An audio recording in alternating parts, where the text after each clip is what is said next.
Welcome students, আমি মানস sir. আজকে তোমাদের সিকোয়েন্সিয়াল লজিক সার্কিটের ল্যাচ এবং ফ্লিপফ্লপ নিয়ে আলোচনা করব।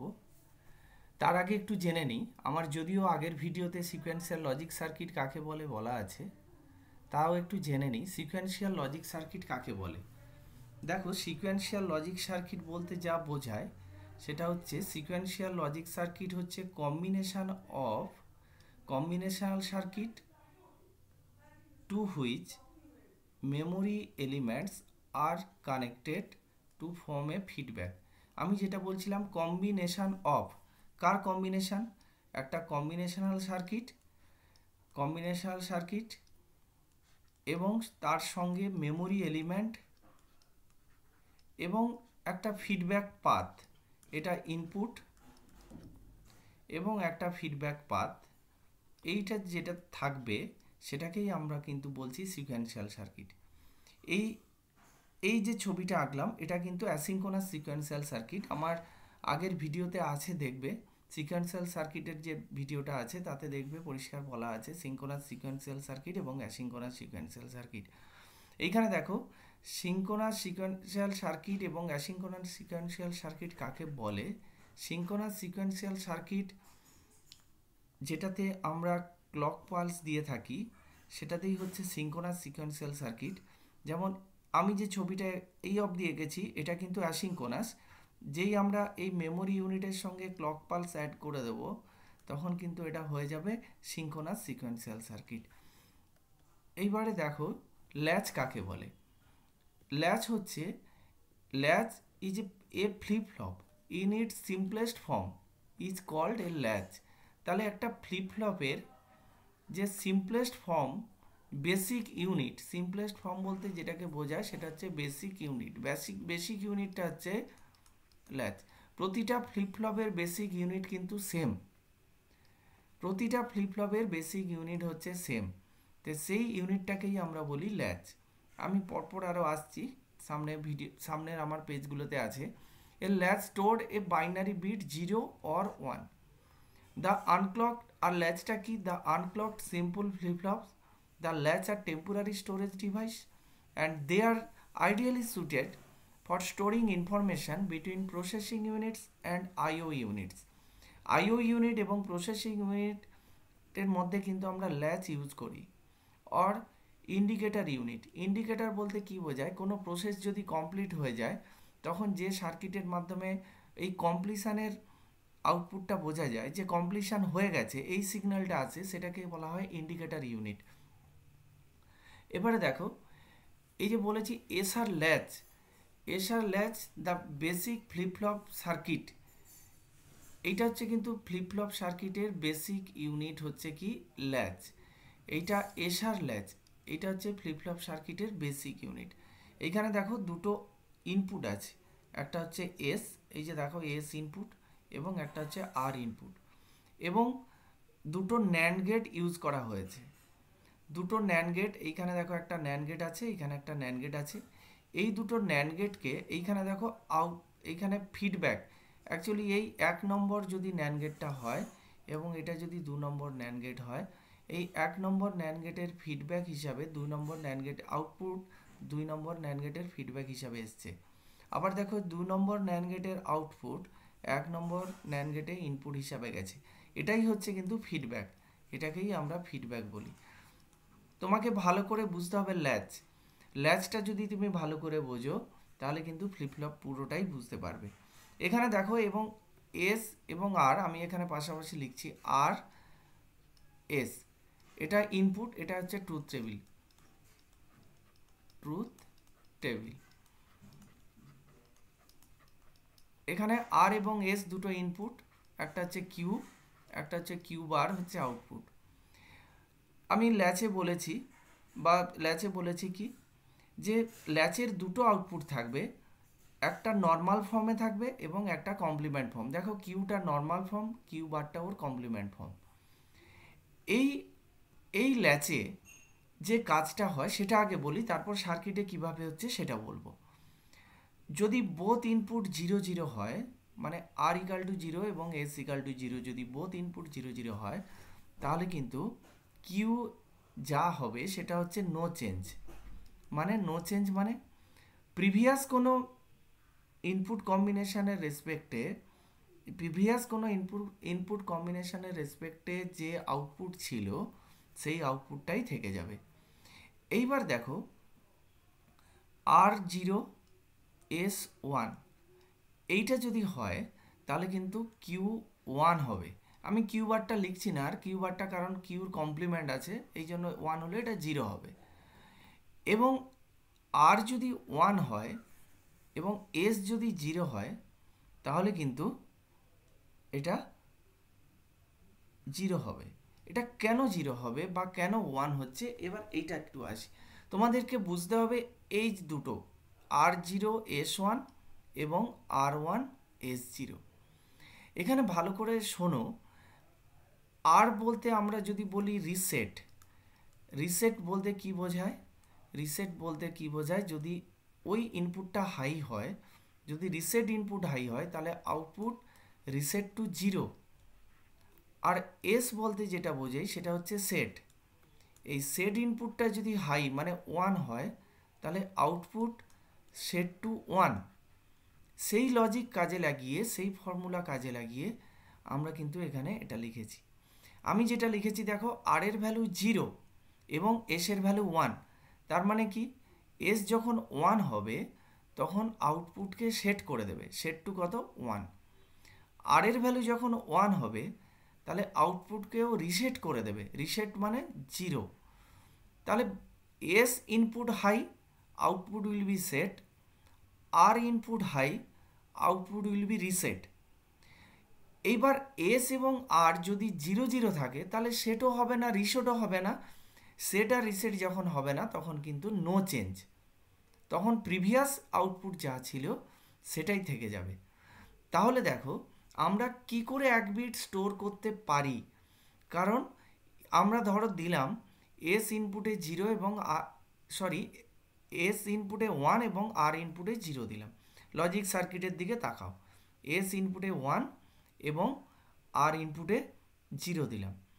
এইখানে কিউ তাহলে 1 হবে এবং কিউ বার 0 হবে। আমি কিউ বারটা লিখছি না এখন, আমি পরে এটা আরও আসছি বোঝাবো। তাহলে এস যদি 1 হয় তাহলে আউটপুট সেট টু 1। এরপর যদি এসটাকে আমরা 0 করে দিই, 0 0 যদি আর ইকাল টু 0 এবং এস ইকাল টু 0 হয় তাহলে এস সেটও যেমন করতে চাইবে না আর কিন্তু রিসেটও করবে না, তাহলে কিন্তু আউটপুটটা থেকে গেল। তাহলে এটাই হচ্ছে নো চেঞ্জ এবং এটাই হচ্ছে আমরা এক বিট স্টোর করতে পারলাম। আমরা মেমোরি তৈরি করার প্রথম ধাপ পেলাম ল্যাচ, অর্থাৎ ল্যাচ হচ্ছে একটা বিট স্টোর রাখতে পেরেছে। আমরা এতদিন আগে যেটা পড়েছি কম্বিনেশনাল সার্কিট, সেটাতে কিন্তু কোনো স্টোরিং ছিল না। ইনপুট কম্বিনেশন চেঞ্জ হয়ে গেলে আউটপুট চেঞ্জ হয়ে যেত, কিন্তু সিকোয়েন্সিয়াল লজিকের ল্যাচ বা ফ্লিপ ফ্লপ একটা বিটকে এখানে কিন্তু স্টোর করতে পেরেছে। তখনই সেটাকে আমরা কিন্তু মেমোরি যে তৈরি, সেই মেমোরি তৈরির এক ধাপ এগিয়ে গেলাম এটাতেই। তাহলে এইবারে দেখো, এইবারে লাস্ট লাইনটা লিখছি ট্রুথ টেবিলে, আর ইকাল টু 1 এবং S equal to 1। R equal to 1 এবং এস ইজিক্যাল টু যদি 1 হয় তাহলে কি ঘটনা ঘটবে? আর চাইবে রিসেট করতে মানে 0 করতে, এস চাইবে 1 করতে। এবারে দেখো fraction of second, fraction of second মানে ন্যানো সেকেন্ডেরও আরও কম, পিকো সেকেন্ডই যদি ধরো আমি আর এবং এস ইনপুটে 1 1 দিয়েছিলাম, কোনটা আগে দিলাম তাহলে সেইটা হয়ে যাবে। ধরো আরটা আগে পেলো তাহলে আউটপুট 1 হবে, এসটা ধরো পরে পেয়েছে তাই আর হলো না। কিন্তু আবার কোনো ক্ষেত্রে এস 1 পেলো, আরটা 1 পরে পেলো, তাহলে এস কিন্তু 1 হয়ে যাবে। আর 1 পেলে আউটপুট 0 হয়ে যাবে। তাহলে এইভাবে আমরা কিন্তু কোনো আউটপুট পাচ্ছি না, আমরা কিন্তু কোনো নির্দিষ্ট আউটপুট পাচ্ছি না। তখন সেই কন্ডিশানটাকে বলা হয় রেস কন্ডিশান। এই রেস কন্ডিশান বা ফরবিডেন কন্ডিশান বলা হয়, কারণ এখানে কোনো পার্টিকুলার আমরা আউটপুট আমরা পাচ্ছি না। আর এবং এস যদি বোথ ইনপুট হাই হয়, আর চাইবে আউটপুটকে রিসেট করতে, এস চাইবে আউটপুটকে সেট করতে। এইটা যদি বুঝতে পারো তাহলে তুমি ফ্লিপ ফ্লপ বুঝতে পারবে। এবারে দেখো আমরা এখানে যে ফ্লিপ ফ্লপটা এটা ইউজ করেছিলাম, এটা কিন্তু নর ইউজ করেছিলাম, এখানে নর গেট ইউজ করেছিলাম। এইবারে আসছি এটা কি করে হচ্ছে। আমি দেখো যে কোনো এক সময় আমি ইনপুটে যা দিয়েছি, আমি দিলাম এস ইকাল টু 1 দিয়েছি এবং আর ইকাল টু 0 দিয়েছি। এটা কি করে কাজ করছে?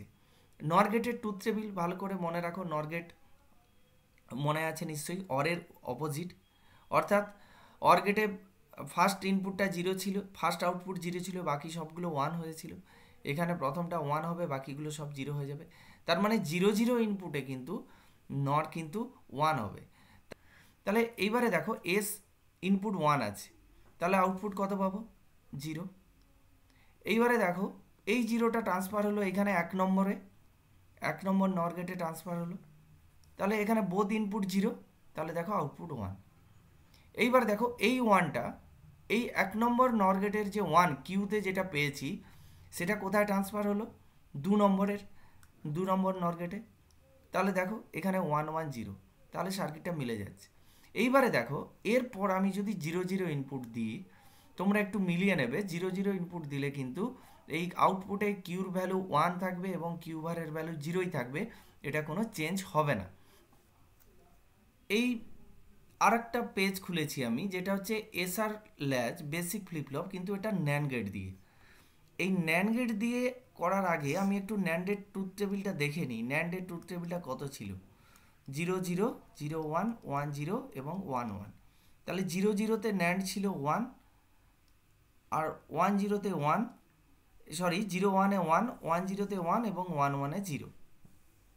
তাহলে এইটার ক্ষেত্রে আমি যদি এস এবং আর করি, এস এবং আর যদি আমি লিখি, দেখো এই যে এস এবং আর, এস আমরা ইনপুটে দিয়েছি এবং আর ইনপুট দিয়েছি এবং আউটপুট কিউ এবং কিউ বার পেয়েছি। এখানে দেখো এস এবং আর যদি আমরা লিখি এবং যদি আউটপুট কিউ লিখি, ট্রুথ টেবিলটা কত হবে? 0 0 0 1 1 0 এবং 1 1। এই ক্ষেত্রে কি হবে? এই ক্ষেত্রে কিন্তু ব্যাপারটা একটু উল্টো। ব্যাপারটা উল্টো মানে কি? এক্ষেত্রে কিন্তু নর গেটের যেটা ছিল তার উল্টোটা হবে। নরে কি ছিল? নরে 0 0তে এখানে কিন্তু নো চেঞ্জ ছিল, কিন্তু এখানে হবে রেস। আর এই 1 1-এ নরে যেটা রেস ছিল, এখানে কিন্তু হবে নো চেঞ্জ। আর দেখো পুরো ব্যাপারটাই উল্টো হয়ে গেল। এখানে এস যদি 0 হয়, এস যদি 0 হয় তাহলে কিন্তু ও সেট করে দেবে, আউটপুটকে 1 করবে। এবং আর যদি 0 হয়, ও তাহলে আউটপুটকে রিসেট করে দেবে। তাহলে এটা পুরো নরের অপোজিট। তোমাদের যারা একেবারে শুরুতে এসআর ফ্লিপফ্লপ বা ল্যাচ এটা পড়াশোনা শুরু করবে, তারা আপাতত এই ন্যানটা নিয়ে আলোচনা করবে না, কারণ তারা নটটা নিয়ে প্র্যাকটিস করবে। কারণ ওখানে ওটা দিয়েই বাকি ফ্লিপফ্লপগুলো তৈরি করা আছে এবং আমরা সাধারণত নর ল্যাচ দিয়েই ফ্লিপফ্লপগুলো তৈরি করি। কিন্তু এটাও জেনে রাখতে হবে যে এসআর ল্যাচ ন্যান্ড দিয়ে কেমন তৈরি হয়। এবারে দেখো ফ্লিপফ্লপ কাকে বলে। The memory elements used in clock sequential circuits are called flip flop. তাহলে ক্লক সিকোয়েন্সিয়াল সার্কিটে মেমোরি এলিমেন্টটাকেই আমরা কিন্তু ফ্লিপফ্লপ বলি। ক্লক সিকোয়েন্সিয়াল সার্কিটে মেমোরি এলিমেন্ট, অর্থাৎ দেখো ক্লক সিকোয়েন্সিয়াল সার্কিট মানে সিঙ্ক্রোনাস সিকোয়েন্সিয়াল সার্কিটের মেমোরি এলিমেন্ট। আর এটা কি করবে? এটা কি করবে? Storing 1 bit of information. Flip flop কিন্তু একটা বিট অফ ইনফরমেশান স্টোর করবে। আর ফ্লিপফ্লপ সার্কিটের দুটো আউটপুট আছে, one for the normal value and one for the complement value. যা ল্যাচে যা ছিল কিউ এবং কিউ বার আউটপুট, সেটা ফ্লিপফ্লপেও তাই কিউ এবং কিউ বার দুটো আমরা আউটপুট পাবো। একটা হচ্ছে নর্মাল ভ্যালু এবং একটা ওর কমপ্লিমেন্ট ভ্যালু। কিউটাকে আমরা নর্মাল বলে ধরবো এবং কিউ বারটা হচ্ছে ওর কমপ্লিমেন্ট ভ্যালু হিসেবে ধরবো। আর ফ্লিপফ্লপটা কি? ক্লক সিকোয়েন্সিয়াল সার্কিট, কিন্তু ল্যাচটা কিন্তু আনক্লকড সিকোয়েন্সিয়াল সার্কিট। এবারে দেখো এসআর ফ্লিপফ্লপ একেবারেই ব্যাপারটা এইখানে দেখো, এইখানে ব্যাপারটা দেখো, এইখানে এসআর ফ্লিপফ্লপ আমি একটা লাইন টেনে দিচ্ছি। এইটা একটা গেট মনে করো, এটা একটা দরজা মনে করো, আমি এই লাইনটা টেনে দিলাম। এর ডান দিকে তাকাও তো, এইটা যেটা একটু আগেই আমি ল্যাচ নিয়ে যা বললাম এটাই সেটা ছিল। এখানে ধরো 1 নম্বর এই ন্যান্ড গেট, এই সরি নর গেট, এবং এটা 2 নম্বর নর গেট। আর এইটা দেখো অ্যান্ড গেট, এটা 1 নম্বর অ্যান্ড গেট এবং এটা 2 নম্বর অ্যান্ড গেট। এই অ্যান্ড গেটটা কেন ইউজ করেছি? এই অ্যান্ড গেটটা হচ্ছে ক্লক এবং input, clock pulse plus input একসঙ্গে দেওয়ার জন্য আমরা কিন্তু এটা ইউজ করেছি। এইখানে আমরা দেখো তার আগে আমরা একটু অ্যান্ড গেটের ট্রুথ টেবিলটা একটু মনে করে দেখি। অ্যান্ড গেটে কী ছিল? অ্যান্ড গেটে কী ছিল? এক্স ওয়াই যদি ইনপুট হতো, আউটপুট অ্যান্ড গেটে কত? অ্যান্ড 0 0 0 1 1 0 1 1। তাহলে এখানে দেখো 0 0-তে 0, 0 1-এ 0, 1 0-তে 0 এবং 1 1-এ 1 হয়েছে। তাহলে এইখানে এই 1 1-এ 1 হয়েছে মানে এটা একটু ভালো করে এইখানটা দেখো, আমাকে আর এই ডান দিকের এই ল্যাচের এই পোর্শনটা আর বলতে হবে না। এটাই হচ্ছে, এটা একটা ফ্লিপ ফ্লপ। এখানে দেখো আমরা ইনপুট কোথায় দিয়েছি, ইনপুট কিন্তু আমরা এই আর দিয়েছি এইখানে দেখো অ্যান্ড গেটে 1 নম্বর এবং এস দিয়েছি 2 নম্বর অ্যান্ড গেটে। এইখানে দেখো একটা ক্লক পালস দিয়েছি। ক্লক পালস ধরো, ক্লক পালস ধরো 1 হাই মানে 1 আর লো মানে 0। এইবারে দেখো ক্লক পালস আমরা দিলাম হাই, মানে ক্লক পালস আমি 1 দিলাম। তাহলে দুটো অ্যান্ড গেটের একটা আউটপুট 1 1 হয়ে গেল। এইবারে ভালো করে দেখো তো, এই অ্যান্ড গেটের ট্রুথ টেবিল কী বলছে? যদি আর এর ভ্যালু 0 হয় তাহলে 1 নম্বর অ্যান্ড গেটের আউটপুট কত আসবে? 0। যদি আর এর ভ্যালু 1 হয় তাহলে 1 নম্বর অ্যান্ড গেটের আউটপুট আসবে কত? 1। তাহলে এইখানে এই ক্লকটা যতক্ষণ না দেব তাহলে এই ইনপুটটা কিন্তু ট্রান্সফার হবে না। যদি ক্লক না দিই তাহলে 1 তো থাকবে না, এটা 0। যদি ক্লক না দিই তাহলে 0। তাহলে আরে যদি 1 দিই আউটপুট 0, আরে যদি 0 দিই তাহলেও 1 নম্বর আউটপুট 0। তাহলে আমাকে এই ইনপুটটাকে আমাকে এই ল্যাচে ট্রান্সফার করার জন্য কি দরকার? ক্লক প্রয়োজন। মানে ইনপুটটাকে আটকে দিচ্ছে এখানে। কখন ইনপুটটা ট্রান্সফার হবে ল্যাচে? যতক্ষণ না ক্লক পালস দিচ্ছি। After a clock pulse input will be transfer to the latch. ইনপুটটা ট্রান্সফার হবে ল্যাচে। এই ক্লক এবং ল্যাচ এইটাকে নিয়েই আমি বলছি কিন্তু ফ্লিপ ফ্লপ। তাহলে ফ্লিপ ফ্লপ বলতে কী বোঝায়? Clock pulse plus latch. এই ক্লক পালস এবং ল্যাচকে নিয়েই আমরা বলছি ফ্লিপ ফ্লপ। তাহলে ক্লক অ্যাসিঙ্ক্রোনাস সার্কিট ছিল ল্যাচটা, অর্থাৎ উইদাউট ক্লক পালস। যখন ক্লক পালস দিলাম তখনই সেটা হয়ে গেল ফ্লিপ ফ্লপ। যেহেতু এটা এসআর তাই এটা এসআর ফ্লিপ ফ্লপ এখানে এঁকেছি। দেখো এই ইনপুট কি করে ল্যাচে ট্রান্সফার হচ্ছে সেটা কার উপর ডিপেন্ড করছে? সেটা ক্লক পালসের উপর ডিপেন্ড করছে। এখানে কিন্তু এইটুকুর বোঝার। ক্লক পালস যদি 0 হয়, এখানে দেখো আমি লিখছি সিপি যদি 0 হয়, ক্লক পালস যদি লো হয় তাহলে কোনো ইনপুটই ট্রান্সফার হবে না। তার মানে কি হবে? সবসময় এই ল্যাচের ইনপুট দুটো 0 0 থাকবে। আর ল্যাচের ইনপুট 0 0 থাকা মানেই কিন্তু নো চেঞ্জ। তার মানে আমি ইনপুট যাই দিই না কেন, ক্লক পালস যদি না দিই তাহলে কিন্তু ইনপুটটা ল্যাচে ট্রান্সফার হবে না। এটাই তো। এইবারে দেখো আমি যদি ইনপুট না দিই, যদি ট্রান্সফার না হয় তাহলে সবসময় ল্যাচের ইনপুট কত হবে? ক্লক ইনপুট যদি 0 রাখি ল্যাচের ইনপুট সবসময় 0 0 হবে। তাহলে এইবারে দেখো ল্যাচের ইনপুট 0 0 পাওয়া মানে আউটপুট তাহলে চেঞ্জ হচ্ছে না। তাহলে যে বিটটা প্রিভিয়াস যে বিটটা স্টোর ছিল সেটাই জমা থাকবে। তাহলে আমি প্রত্যেকটা এবার এই ট্রুথ টেবিলটা লিখছি। এস এর ভ্যালু 0, আর এর value 1, after a clock pulse. After a clock pulse, clock পালসের সিম্বলটা আমরা এরকম অ্যারো দিয়ে দেখাই। এস এর ভ্যালু 0, আর এর value 1, after a clock pulse output will be 0। আর এস এর ভ্যালু 1, আর এর value 0, after a clock pulse output will be 1। আর দেখো both input 1 after a clock pulse output will be race. আমি সমস্ত input combination দেব কিন্তু clock pulse দেব না, তাহলে কিন্তু সমস্ত আউটপুট আমার কিন্তু নো চেঞ্জ থাকবে, কোনো পরিবর্তন হবে না। এইটা দেখো এবার এটা আমি যেটা করলাম SR flip flop using NOR gate. এবারে আসছি দেখো SR flip flop using NAND gate. SR flip flop using NAND গেটটা কিন্তু নর গেটের থেকে উল্টোটা। নর গেটের চেয়ে উল্টো কেন? এখানে দেখো এই আমি একটু আগেই ল্যাচটাকে উল্টোটা বলেছিলাম, এখানেও ঠিক তাই। এখানে দেখো আমি লিখছি যে এস এবং আর এবং আউটপুট কিউ। এটা কিন্তু প্রত্যেকটা ডিপেন্ড করবে, প্রত্যেকটা ইনপুটেই ডিপেন্ড করবে ক্লক পালসের উপর। এস এবং আর যদি 0 0 হয় তাহলে এস আর 0 0 হয়ে গেলে এটা পুরোটাই ন্যান্ড গেট। কিন্তু দেখো এটা পুরোটাই ন্যান্ড গেট, এই ক্লক সার্কিটটাও ন্যান্ড গেট, এবং এই ল্যাচের সার্কিটটাও ন্যান্ড গেট। এই ক্লকের যে সার্কিট সেটা 1 2 লিখলাম, আর ল্যাচের যে সার্কিট সেটা 3 4 লিখলাম। দেখো সবগুলো ন্যান্ড গেট। এটা কিন্তু জাস্ট নর গেটে যেভাবে পেয়েছিলাম, নর গেটের এবং ক্লক সার্কিট অ্যান্ড গেট দিয়ে যা পেয়েছিলাম, দেখো আমি আগেরটা দেখাচ্ছি। এই যে দেখো নরে পেয়েছি, ক্লক সার্কিট অ্যান্ড দিয়েছি, কিন্তু ল্যাচ সার্কিট নর দিয়েছি। এখানে কিন্তু সবগুলোই ন্যান্ড। তাহলে কিন্তু আমরা এই আগের মতোই আউটপুট পাবো। তাহলে এটা নো চেঞ্জ পাবো, এটা 0 1-এ 0 পাবো, 1 0-তে 1 পাবো, এবং 1 1-এ রেস পাবো। এই রেস কন্ডিশনটা আমরা পেয়ে যাবো। দেখো এখানে set S1 output set, R1 output reset. কিন্তু একটা ডিফারেন্স আছে, সেই ডিফারেন্সটা এবার দেখো। এইটা হচ্ছে দেখো, এইখানে দেখো আমি ক্লক সার্কিটে আমরা অ্যান্ড ইউজ করেছি, কিন্তু ল্যাচ সার্কিটটাতে আমরা কিন্তু ন্যান্ড ইউজ করেছি। তাহলে এটা অ্যান্ড আর এটা ন্যান্ড। এখানে পিকচারের উপরে লেখা আছে দেখো, flip flop using NAND gate using AND gate in clock circuit, clock pulse সার্কিটে অ্যান্ড গেট। তাহলে এইটাতে কিন্তু চেঞ্জ হবে এস আর, এবং আউটপুট যদি হয় এটাতে কিন্তু যেটা ন্যান্ড ল্যাচ ছিল সেই ন্যান্ড ল্যাচের মতো এটা কিন্তু কাজ করবে। এস আরে তাহলে রেস কন্ডিশন হবে, আর এস যদি জিরো হয়, আউটপুট যদি জিরো হয় তাহলে রেস।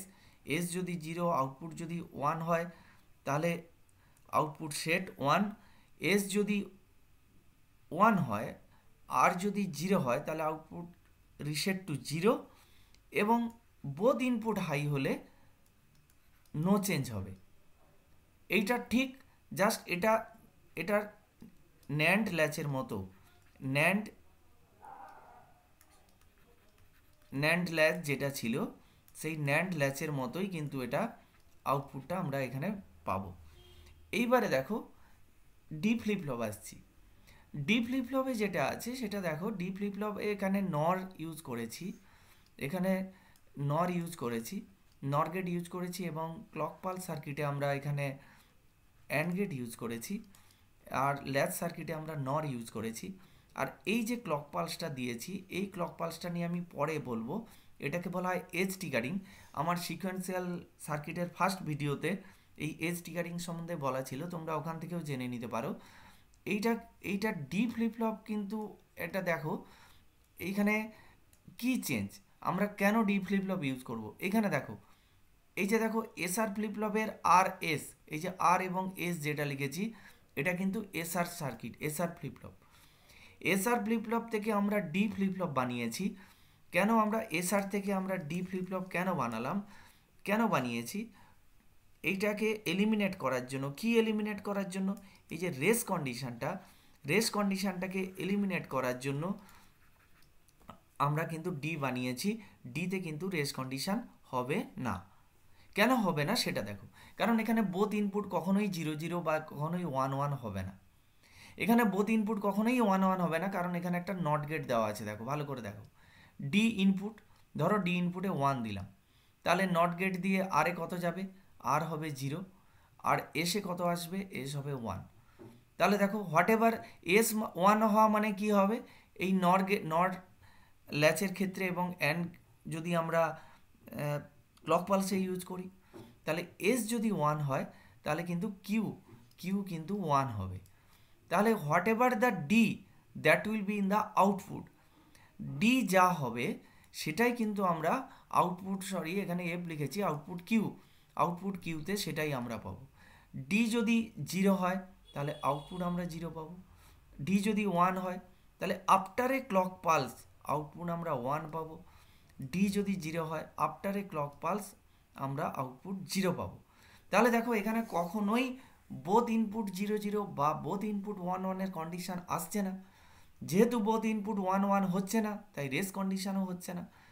কিন্তু আমরা ডি ফ্লিপ ফ্লপ তাহলে ইউজ করব কেন? দেখো যা ইনপুটে দিচ্ছি সেটাই যদি পাই, তাহলে আমরা ডি ফ্লিপ ফ্লপ ইউজ করব কেন? কারণ এটা কোনো সার্কিটে, ডিজিটাল সার্কিটের যেখানে ডিলে করার প্রয়োজন হয়, মানে দেরি করার প্রয়োজন হয়, কোনো ইনপুটটাকে আমরা ইনপুটটাকে আউটপুটে ট্রান্সফার করে করতে আমাদের একটু সময় লাগবে, মানে ডিলে সার্কিট, এটা অ্যাকচুয়ালি ডিলে সার্কিটে ইউজ হয়, যেখানে আমার অনেক ক্ষেত্রে প্রয়োজন হয় একটা ইনপুটকে ডিলে করানোর প্রয়োজন হয়, সেই ক্ষেত্রে ডি ফ্লিপ ফ্লপ ইউজ করা হয়। আচ্ছা স্টুডেন্টস, আজকের ভিডিও এই পর্যন্ত। তোমাদের যদি এই ভিডিওটা ভালো লেগে থাকে তোমরা অবশ্যই লাইক করবে, বন্ধুদের শেয়ার করবে এবং আমার চ্যানেলে নতুন হলে সাবস্ক্রাইব করবে। Thank you.